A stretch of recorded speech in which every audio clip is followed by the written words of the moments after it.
جمعیت علماء ہند کے کارنامے مختصر بلکہ انتہائی مختصر آپ نے سنا ہے، ورنہ جمعیت علماء کے کارنامے وہ ہیں کہ پورا ہندوستان مل کر اگر اس کا احسان چکانا چاہے تو نہ چکا سکے۔ جمعیت علماء نے وہ کارہائے نمایاں انجام دی ہے جس کو ہم مسلمانان ہند خاص طور سے کبھی بھی بھلا نہیں سکتے تھے۔ ہمارا وجود اگر اس جمعیت علماء اگر وجود ہندوستان میں اگر ہے، اگر ہم داڑھی ٹوپی کے ساتھ زندہ ہیں، آزادی سے اپنی مسجد اور مدارس مساجد کو چلا پا رہے ہیں، سروں پہ ہمارے ٹوپی اور داڑھی ہے، تو اس کا سرا، اس کا صحرا سیدھے طور پر جمعیت علماء ہند کو جاتا ہے، کیونکہ جمعیت علماء ہند نے اس وقت جس وقت ملک دو لخت ہو چکا تھا، حالات اتنے بگڑ چکے تھے کہ مسلمان کا قتل عام ہو رہا تھا، مولی گاجر کی طرح کاٹا جا رہا تھا، مسلمان ڈر کے مارے اس ملک کو چھوڑنے کا ارادہ کر چکا تھا۔ سارے مسلمان یہ ارادہ کر چکے تھے کہ اب اس ملک میں رہنا دشوار ہو جائے گا۔ اگر ان مسلمانوں کی کسی نے ڈھارس باندھی تھی، اگر مسلمانوں کو کسی نے حوصلہ دیا تھا، اگر مسلمانوں کا ہاتھ پکڑ کر ان کے مساجد مدارس مقابر کی حفاظت کے لیے ان کو یہاں وجود بخشنے کی کوشش کی تھی تو وہ جمعیت علماء ہند تھی۔ اس جمعیت علماء ہند کے جنرل سیکریٹری ہمارے درمیان ہے، اور ایسے جنرل سیکریٹری ہیں جو اگر میں یہ کہوں تو غلط نہ ہوگا کہ اگر صبح اگر کٹک میں ہیں تو اگر یہاں وہ سنگڑا میں ہیں تو کل پھر کہیں اور ہیں، پرسوں کہیں اور ہیں، کبھی کہیں کتنے اداروں کے ذمہ دار ہیں۔ مصروفیت، بے پناہ مصروفیت، بعض مرتبہ پروگرام طے ہونے کے بعد بھی پروگرام ملنا مشکل ہو جاتا ہے، کینسل ہو جاتا ہے۔ ہم اور آپ سعادت مند ہیں، ہم خوش نصیب ہیں کہ حضرت والا دامت برکاتہم کا ہمیں وقت نصیب ہو گیا۔ اس مبارک وقت کو قیمتی جانتے ہوئے ہم حضرت والا کے ہم حضرت والا کے خطاب کو سنیں، اور آج حضرت کے خطاب میں آپ جمعیت علماء کیا ہے جانیں گے، جمعیت علماء کیا کر رہی ہے جانیں گے، جمعیت علماء کا مشن کیا ہے جانیں گے۔ جمعیت علماء آج کے حالات میں، موجودہ دور میں جیسے ملک کے حالات ہیں، جیسے دینی حالات ہیں، معاشرتی حالات ہیں، ان تمام امور کے سلسلے میں جمعیت علماء کا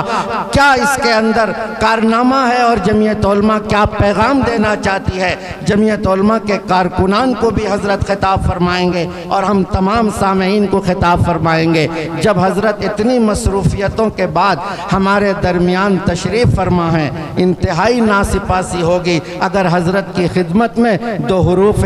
سپاس ہم نہ پیش کریں، تو اس لیے ایک مختصر سپاس نامہ حضرت والا کی خدمت میں پیش ہے، سماعت فرمائیں۔ سپاس نامہ بخدمت اقدس قائد ملت، نمونہ اسلاف، مناظر اسلام، حضرت اقدس مولانا مفتی سید معصوم ثاقب صاحب دامت برکاتہم، جنرل سیکریٹری جمعیت علماء ہند و رکن شورا و خازین مظاہر العلوم سہارنپور، بموقع عظیم الشان دینی تعلیمی اصلاحی اور تربیتی اجلاس عام بمقام صدر دفتر جمعیت علماء اڑیسہ، جامعہ اسلامیہ مرکز العلوم سنگڑا کٹک اڑیسہ، بتاریخ 18 جمادی الاولیٰ 1426 ہجری مطابق 21 نومبر 2024 سٹیج پر تشریف فرما صاحب قدر و منزلت اور اس تاریخی اجلاس کے روح رواں مہمان معظم، جملہ اساتین اڑیسہ اور سامعین محترم، سب سے پہلے ہم اس خالق کے کل اور مالک کے ملک کی بارگاہ میں حمد و ثنا پیش کرتے ہیں جس نے ہمیں مسلمانان ہند کے عظیم اور قدیم پلیٹ فارم اور اس صوبہ کے جمعیت علماء صوبہ اڑیسہ کے بینر تلے یہ تاریخ ساز اجلاس منعقد کرنے کی توفیق بخشی۔ بعدہ وجہ کائنات اور باعث کن فکاں خاتم النبیین امام الانبیاء حضرت محمد صلی اللہ علیہ وسلم کی خدمت میں درود و سلام پیش کرتے ہیں۔ جنہوں نے ضلالت و گمراہی میں جکڑی ہوئی انسانیت کو صراط مستقیم کی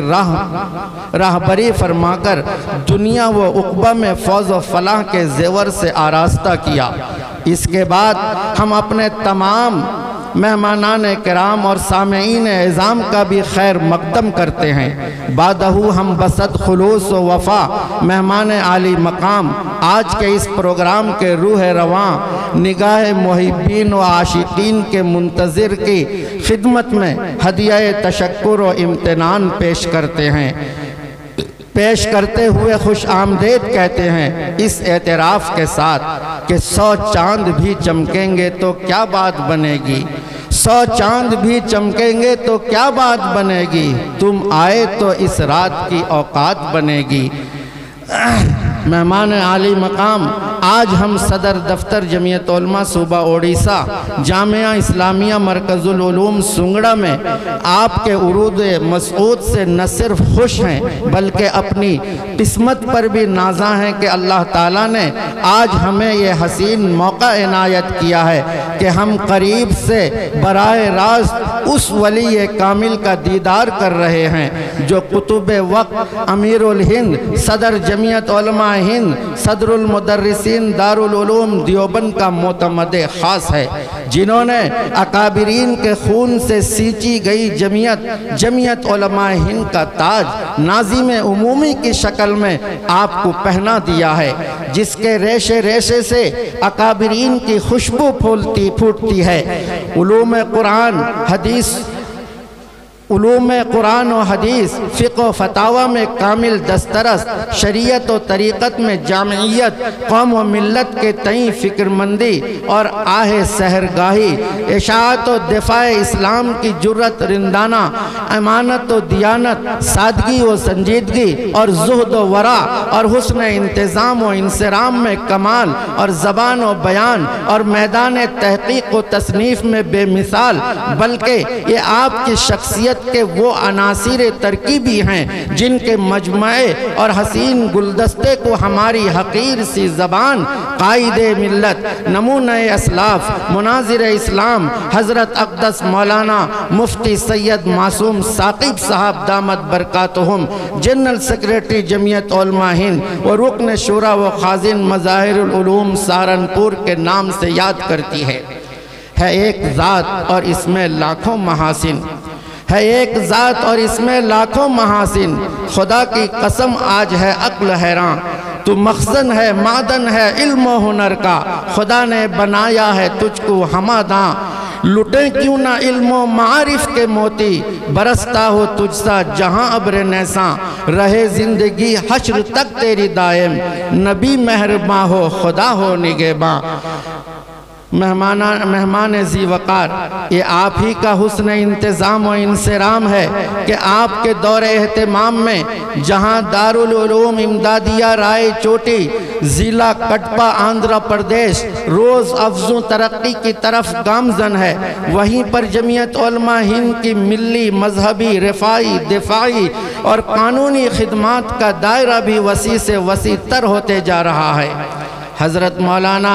عبدالعلیم صاحب فاروقی رحمت اللہ علیہ کی رحلت کے بعد ہر زبان پر یہی حسرت تھی کہ اب جمعیت کی نظامت کا پلیٹ فارم سونا سونا لگے گا، لیکن آپ کی شکل میں حضرت صدر محترم کے بروقت انتخاب نے اس حسرت و یاس کو امید اور آسرے میں بدل دیا، اور کیوں نہ ہو جبکہ شیخ الحدیث حضرت شیخ یونس صاحب جون پوری رحمت اللہ علیہ، حافظ طیب صاحب دیوبندی رحمت اللہ علیہ اور حضرت حکیم کلیم اللہ صاحب مدذ اللہ العالی کی طرف سے فنا فی اللہ کی شمع فروزاں آپ کے ہر اقدام اور فیصلے میں بصیرت مندانہ کردار ادا کر رہی ہیں۔ اوڈیسہ میں بالیشر ٹرین حادثے کے موقع پر صورتحال سے واقفیت اور مہلکین اور زخمیوں کی باز پرسی کے لیے تمام مشغولیات و مصروفیات کو تج کر یہاں تشریف لانا آپ کے اس بے لوث اقدام نے جمعیت کے تمام اراکین میں روح پھونک دی تھی۔ اور باشندگان اڑیسہ کو ایک بار پھر یہ باور کرایا تھا، باشندگان ہند کو ایک بار پھر یہ باور کرایا تھا کہ جمعیت صرف مسلمانوں کے لیے ہی نہیں بلکہ غیر مسلموں کے لیے بھی ضرورت کے موقع پر معاون و مددگار ہے۔ مہمان عالی مقام،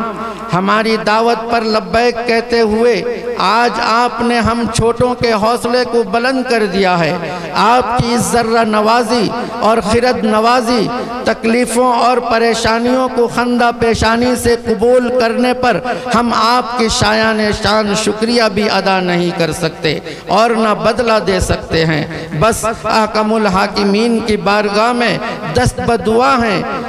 کہ جزاکم اللہ احسن الجزا۔ اخیر میں ایک بار پھر ہم اپنے تمام آنے والے مہمانوں کا شکریہ ادا کرتے ہیں۔ اللہ تعالیٰ آپ لوگوں کو جزائے خیر عطا فرمائے۔ من جانب حضرت مولانا مفتی سید نقیب الامین برقی قاسمی دامت برکاتہم، جنرل سیکریٹری جمعیت علماء اڑیسہ۔